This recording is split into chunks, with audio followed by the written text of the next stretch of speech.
দক্ষিণবঙ্গের সব জেলাতে ঝড় বৃষ্টির পূর্বাভাস দিয়েছে হাওয়া অফিস। সোমবার থেকে বিক্ষিপ্তভাবে কলকাতা সহ সব জেলাতেই বৃষ্টি হলেও বুধবার থেকে বাড়বে বৃষ্টির দাপট। নদিয়া, 2 চব্বিশ পরগনায় ভারী বৃষ্টির সম্ভাবনা রয়েছে। উত্তর পশ্চিম বঙ্গোপসাগর সংলগ্ন ওড়িশা এবং গাঙ্গেয় পশ্চিমবঙ্গের উপকূলে নিম্নচাপ এবং সেই সঙ্গে মৌসুমী অক্ষরেখার প্রভাবে দক্ষিণবঙ্গে বৃষ্টি চলবে।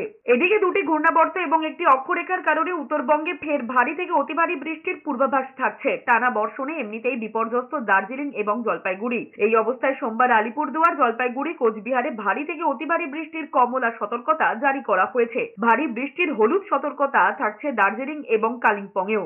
উত্তরবঙ্গের সব জেলাতেই ওয়াইড স্প্রেড রেনফলের ফোরকাস্ট আছে, সম্ভাবনা আছে। আর দক্ষিণবঙ্গের সব জেলায় ফেয়ারলি ওয়াইড স্প্রেড রেনফল হওয়ার সম্ভাবনা।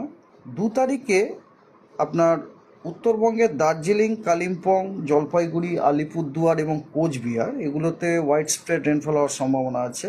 পশ্চিমবঙ্গের বাকি সব জেলাতে ফেয়ারলি ওয়াইড স্প্রেড রেনফল হওয়ার সম্ভাবনা আছে।